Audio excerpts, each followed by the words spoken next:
ত্রয়োদশ জাতীয় সংসদ নির্বাচনে ভূমিধস বিজয়ের পর সরকার গঠনের প্রস্তুতি নিচ্ছে বিএনপি।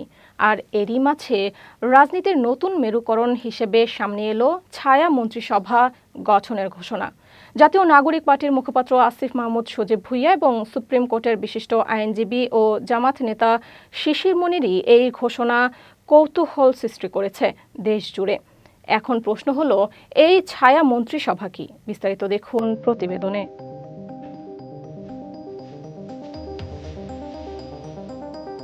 বিশ্ব রাজনীতিতে বেশ পরিচিত একটি ধারণা ছায়া মন্ত্রিসভা। ওয়েস্টমিনস্টার ধারার সংসদীয় ব্যবস্থায় যা মূলত সরকারের কার্যক্রম পর্যবেক্ষণ, সমালোচনা এবং বিকল্প নীতি প্রস্তাব দেওয়ার জন্য গড়ে তোলা একটি কাঠামো।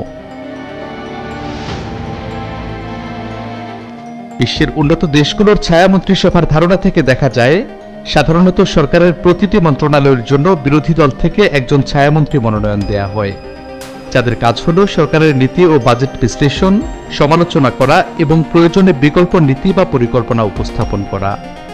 ছায়া মন্ত্রিসভা শুধু সরকারের সমালোচনা করার জন্য নয়, বরং এটি বিরোধী দলের জন্য রাজনৈতিক প্রশিক্ষণ এবং নির্বাচনের প্রস্তুতির একটি গুরুত্বপূর্ণ হাতিয়ারও। যুক্তরাজ্যের রাজনীতিতে দেখা যায়, ছায়া মন্ত্রিসভা নিয়মিত সরকারের নীতি পর্যবেক্ষণ করে সংসদে প্রয়োজনীয় প্রশ্ন তোলার মাধ্যমে সরকারের জবাবদিহি নিশ্চিত করে। অস্ট্রেলিয়াতেও একইভাবে গুরুত্বপূর্ণ ভূমিকা পালন করে বিরোধী দলের ছায়া মন্ত্রিসভা। বাংলাদেশের সংবিধানে ছায়া মন্ত্রিসভা নিয়ে কোনো বিধান নেই, ফলে এটি পুরোপুরি রাজনৈতিক দলের উদ্যোগের ওপর নির্ভরশীল। অতীতে বিভিন্ন সময়ে বড় রাজনৈতিক দলগুলো বিরোধী দলে থাকাকালে অনানুষ্ঠানিকভাবে কিছু নেতাকে নির্দিষ্ট খাতভিত্তিক দায়িত্ব দিয়েছে, কিন্তু তা স্থায়ী বা সুসংগঠিত কাঠামো পায়নি।